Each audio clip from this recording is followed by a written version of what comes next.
Hello student, इस video में reserve bank of India से संबंधित आपको टॉप 20 क्वेश्चन बताने जा रहे हैं। यदि आप चैनल पर पहली बार आए हैं, चैनल को सब्सक्राइब कर लें। यदि आप बैंक की तैयारी करना चाहते हैं तो आपके लिए बैंक से संबंधित बहुत सारी वीडियो, करंट अफेयर से संबंधित बहुत सारी वीडियो हमारे यहाँ आपको मिलेंगी। ध्यान दीजिएगा, आपको एक एक क्वेश्चन बता रहे हैं, आपको रट लेना है। और यदि आप वास्तव में बैंक की तैयारी करने जा रहे हैं तो देखिए, आपके सामने प्रश्न संख्या 1 है, आरबीआई का राष्ट्रीयकरण किस वर्ष किया गया। ध्यान दीजिएगा, आरबीआई का मतलब रिजर्व बैंक ऑफ इंडिया, भारतीय रिजर्व बैंक। राष्ट्रीयकरण 1 जनवरी 1949 को किया गया। लेकिन आपके सामने यदि प्रश्न पूछ ले राष्ट्रीयकरण के अलावा आरबीआई की स्थापना, तो 1 अप्रैल 1935 आपको लिखना है। ध्यान दीजिएगा, 1935, ठीक है। 1 अप्रैल 1935 स्थापना होगा, राष्ट्रीयकरण 1 जनवरी 1949। तो एक प्रश्न के साथ एक प्रश्न आपको फ्री में मिल गया, इसको लिख लीजिए। अगला आपको लिखना है, आरबीआई के राष्ट्रीयकरण के समय गवर्नर कौन थे।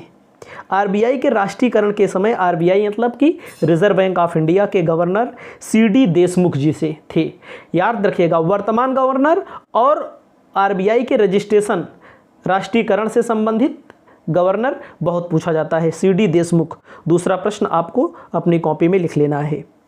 कहा गया है, रिजर्व बैंक ऑफ इंडिया में गवर्नर का कार्यकाल कितने साल का होता है।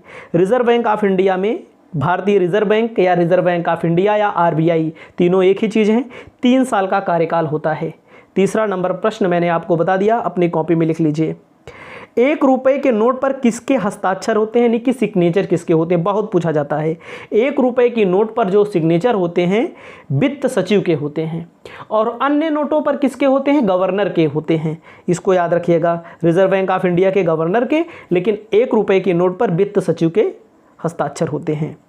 5वां नंबर, आरबीआई के केंद्रीय कार्यालय में कौन बैठता है। आरबीआई का गवर्नर बैठता है। याद रखिएगा, आरबीआई का गवर्नर इस समय कौन है, शशिकांत दास जी हैं, जो कि प्रश्न में हम आपको आगे बताए हैं। ठीक है। अगला प्रश्न है, बैंकिंग लोकपाल योजना की शुरुआत किसने की।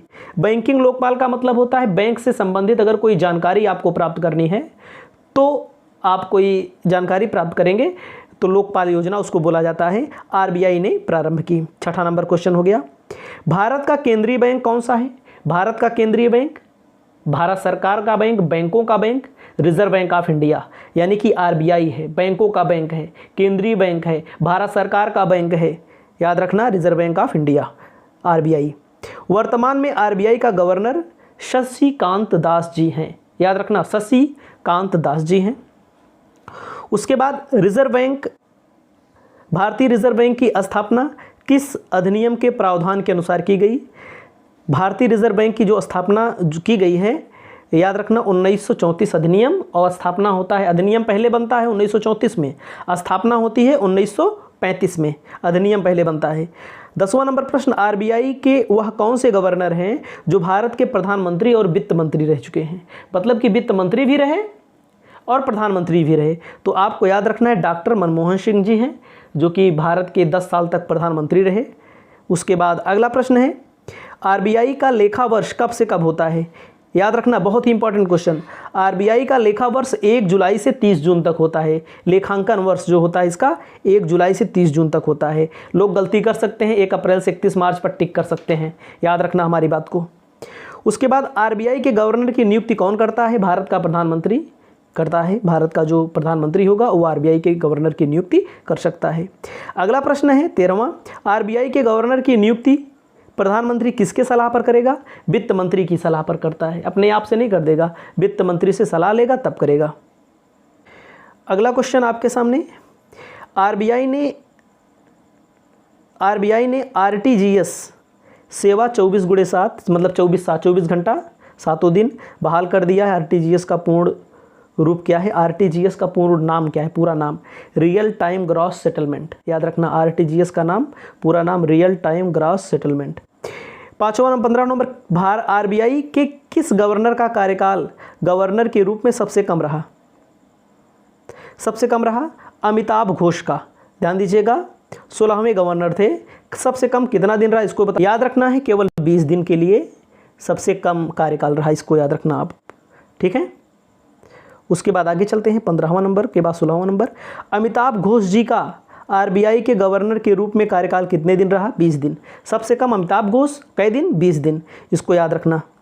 17 नंबर क्वेश्चन है, आरबीआई के किस गवर्नर का कार्यकाल गवर्नर के रूप में सबसे अधिक रहा? बेनेगल रामाराव जी का। बेनेगल रामाराव जी का कितने दिन रहा? याद रखिएगा, बेनेगल रामाराव जी का 7 साल 197 दिन। सबसे कम 20 दिन, सबसे अधिक वेलेगम रामाराव जी सबसे अधिक हैं, 7 साल 197 दिन। उसके बाद शुरुआत में भारतीय रिजर्व बैंक का केंद्रीय कार्यालय कहाँ स्थापित किया गया था? केंद्रीय कार्यालय पहले कहाँ था? कोलकाता में था। तो अब कहाँ है? Reserve bank of India RBI का मुख्यालय यानी कि केंद्रीय कार्यालय अब मुंबई में भी है। मुंबई में है, में भी नहीं, में है 100%। ठीक है, तो इसको अपनी कॉपी में लिख लेना है और बहुत सारे क्वेश्चन हम आपके लिए लाते रहेंगे। इस वीडियो में इतना ही। अब आपके लिए अगली वीडियो में, तब तक के लिए नमस्कार।